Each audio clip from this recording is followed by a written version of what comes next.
संसद की सुरक्षा में चूक को लेकर पक्ष विपक्ष में विवाद और गहराता जा रहा है। विपक्षी पार्टियां 92 सांसदों के निलंबन के मसले पर कहा कि ये ब्लडबाथ जैसा है। संसद की सुरक्षा में चूक को लेकर पक्ष विपक्ष में जारी जुबानी जंग के बीच सोमवार को 78 सांसदों को सदन से पूरे शीतकालीन सत्र के लिए निलंबित कर दिया गया। इनमें राज्यसभा के 45 और लोकसभा के 33 सांसद शामिल है।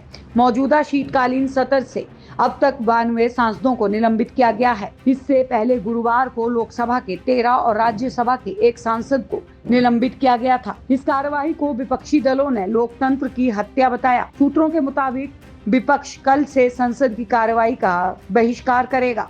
वहीं सरकार ने कहा कि बार बार लोकसभा स्पीकर और राज्यसभा के सभापति का अपमान किया जा रहा था। संसद की सुरक्षा में चूक के मुद्दे पर विपक्षी सांसद गृह मंत्री अमित शाह के बयान पर अड़े रहे और दोनों ही सदनों में हंगामा किया। दिन भर के हंगामे के बाद दोपहर करीब 3:30 बजे कांग्रेस के नेता अधीर रंजन चौधरी समेत 33 सांसदों को लोकसभा से पूरे शीतकालीन सत्र के लिए निलंबित कर दिया गया। इसके बाद करीब 4:30 बजे राज्यसभा से जयराम रमेश और केसी वेणुगोपाल सहित 43 सांसदों को निलंबित किया गया।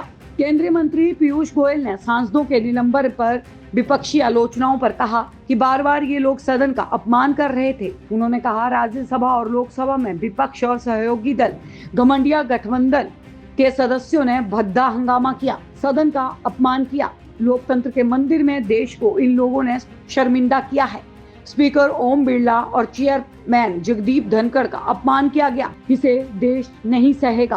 कांग्रेस अध्यक्ष मल्लिकार्जुन खड़गे ने सरकार पर निशाना साधा। खड़गे ने एक्स पर पोस्ट किया, सबसे पहले कुछ लोगों ने संसद पर हमला किया, फिर मोदी सरकार संसद और लोकतंत्र पर हमला कर रही है। तानाशाही मोदी सरकार द्वारा अभी तक 92 विपक्षी सांसदों को निलंबित कर सभी लोकतांत्रिक प्रणालियों को कूड़ेदान में फेंक दिया गया है। उन्होंने कहा, हमारी 2 सरल और वास्तविक मांगे हैं।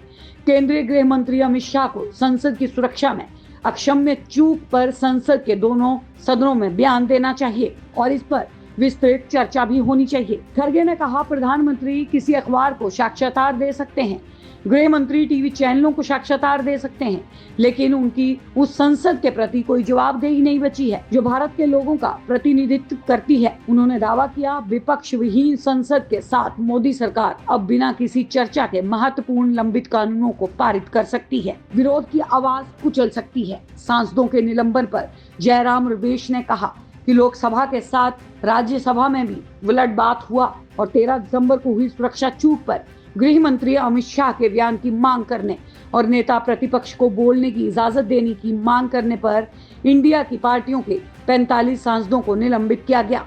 मैं भी अपने 19 साल के संसदीय करियर में पहली बार इस सम्मान सूची में शामिल हूँ। उन्होंने कहा, ये murder of democracy in India है। मोदी। कांग्रेस नेता अधीर रंजन चौधरी ने कहा कि सदन में विपक्ष का कोई नेता नहीं बचा है। उन्होंने कहा, मैं भी निलंबित सांसदों की लिस्ट में शामिल हूँ। हमारी मांग थी कि हमारे जितने सांसद निलंबित हैं उनकी बहाली हो और गृह मंत्री अमित शाह सदन में आकर जवाब दें। जो बयान वो टीवी पर बैठकर देते हैं वो बात सदन में आकर कहें।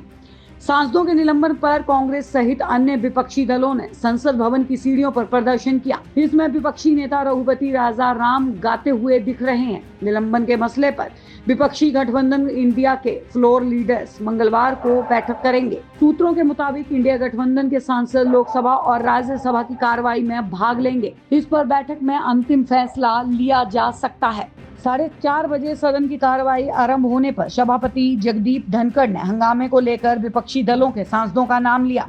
उन्होंने कहा, कई सदस्य जानबूझकर पीठ की अवहेलना कर रहे हैं। हाउस का कामकाज नहीं हो पा रहा है। इस कारण कई सांसदों को मौजूदा सत्र के लिए सदन से निलंबित किया जाता है। संसद की सुरक्षा में चूक का मामला बुधवार को सामने आया था। उस दिन सागर शर्मा और मनोरंजन डी लोकसभा में सांसदों की बैठक वाली जगह पर दर्शन दीर्घा से कूद गए थे। दोनों ने इस दौरान केन के माध्यम से धुआं भी फैला दिया। इस दौरान ही परिसर में मौजूद अमोल शिंदे और नीलम ने प्रदर्शन करते हुए केन के जरिए धुआं फैलाया था। इन चारों के अलावा इनके 2 साथी ललित झा और महेश कुमावत पुलिस की गिरफ्त में है। पूरे मामले को लेकर शुरुआत से विपक्ष सदन से केंद्रीय गृह मंत्री अमित शाह के बयान की मांग कर रहा है। आप देख रहे हैं सौगंध टीवी, सौगंध वतन की।